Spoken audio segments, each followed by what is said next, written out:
Continuing where I left off. Another thing, when you have crossed and moored your ships ashore, there to put up your altars for offerings, veil your head in a red robe against intrusions on your holy fires. Omen unsettling sights amid your prayers.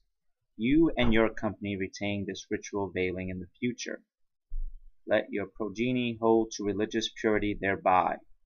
Now then, at sea again, as the wind takes you toward the Sicilian shore, and headlands northward dwindle up the narrows of Pelorus, steer for the coast to port, the seas to port, a long sail round, away from shores to starboard.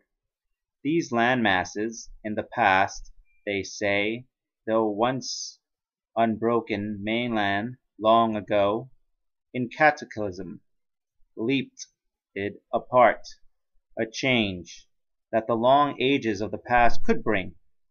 The sea rushed in between, to cut away Hesperia's flank from Sicily, and washed with narrow tide the sundered shores and towns. Now Scylla haunts the starboard side.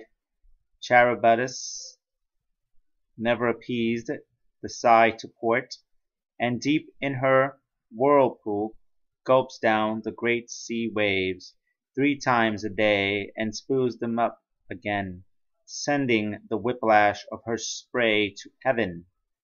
Scylla lies immured in a rocky cave, in clefts of inky darkness, darting out her faces, pulling ships on to the reef. First she looks human, a fair-breasted girl down to the groin, but then, below, a monster creature of the sea, a wolvish belly merging in dolphin's tails. Better to round the sea mark of Pachinus and stand out to sea, taking the long route west, then sight weird Scylla in her overhanging gloom, and froth rocks where sea-green hounds give tongue. Further, if Helenus can look ahead, if you can trust a seer, and if Apollo fills his mind with truth, I have one thing to tell you, over and over again, one thing to warn you of, son of the goddess. Make your prayer first of all to Juno's godhead. Chant with a will your vows to her.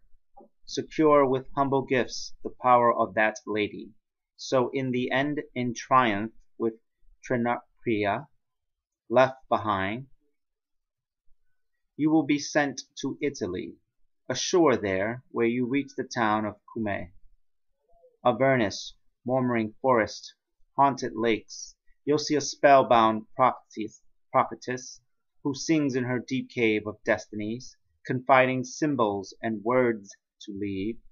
Whatever verse she writes, the Virgin puts each leaf in order back in the cave. Unshuffled they remain. But when a faint breeze through a door ajar comes in to stir and scatter the light leaves, she never cares to catch them as they fluttered, or to restore them, or to join the verses.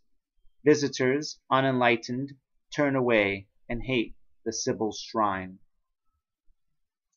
But here no thought of time spent in delay should count with you. Though crews reproach you, though the course you set call seaward now, and you can fill your sails with wind in the right quarter, even so pray to the prophetess that she herself consent to utter and chant her oracles. She will inform you of the Italian tribes, the wars to come, the way you should avoid each difficulty, or face it. Do her reverence, and she will bring you through, by sea and land. These are the matters I may warn you of. Go, and exalt the might of Troy in action. When he had said all this in friendliness, the seer commanded gifts of heavy gold, and carven ivory brought to the ships. He stowed masses of silver between decks with cauldrons of Donduna, then a cuirass woven of chain mail triply laced with gold, and a magnificent helm plumed at the peak, the arms of Neoptolemus. Special gifts went to my father. Then he added horses, pilots too, and oarsmen as required, and fitted out my fighting men with arms. Meanwhile Anchises ordered sails unhoused to catch a favouring wind without delay.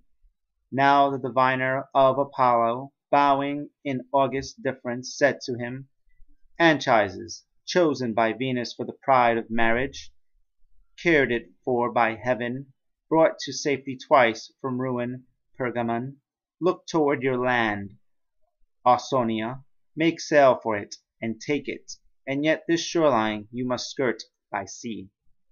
The sector of Ausonia meant by Apollo lies far away. Embark now, fortunate in the devotion of your son. Should I detain you by more talk while the winds rise? Adradomech, too, sad at this last farewell, brought out embroidered robes, and cloth of gold, and for Ascanius a Phrygian mantle. Not to be outdone in courtesy, she gave armfuls of woven gifts, and said, Take these things too, and may they be remembrances of my hands, child, and token of my love, the long love of Adramach, Hector's dearest. Final gifts of your own people. Take them. You that are alone remind me of Astyanax. His eyes, his hands, his look, all were like yours. He would be your age, growing up like you.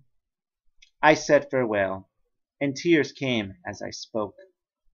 Be happy, friends, your fortune is achieved it, while one fate beckons us, and then another. Here is your quiet rest. No sea to plough, no quest for dim lands of Ausonia receding ever. Here before your eyes are replicas of Xanthus and of Troy, your own hands built, with better auspices.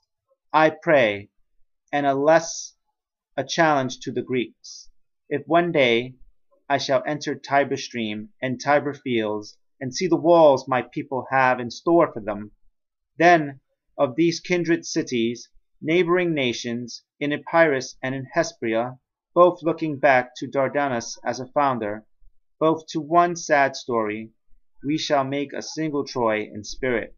May this task await our heirs.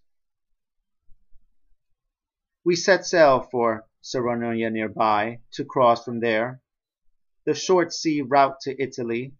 The sun went west, the hills grew dark, then down we threw ourselves upon the welcome land, assigned the oars for next day, scattered all along the dry beach to take food and rest, and sleep came soft as dew on tired men.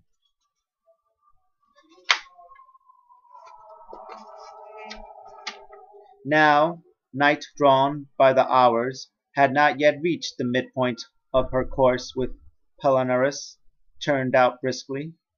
Studying the winds, he cupped his ears to catch movements of air, observed the slowly wheeling constellations in the still heaven, bright Arcturus, rainy Hydeus, Great Bear and Little Bear, Orion and his belt of gold, all clear and cloudless air he made them out to be. Then gave a trumpet signal from the stern, so we broke camp, put out to sea, unfurled our wings of sails. The stars had vanished, dawn was reddening the sky, when far ahead we saw the blue hills and low-lying plain of Italy. Anchises shouted, Italy! And all the men cried, Italy! in joy. My father garlanded a great wine bowl, filled it with wine, stood on the stern aloft, and called to the gods. And I'm going to leave it there. Thank you for tuning in. If you like it, give it a thumbs up. please comment. If you don't like it, please thumbs down as well, or just leave a critique comment or your take on the Aeneid by Virgil. And I'll see you in the next episode. Bye.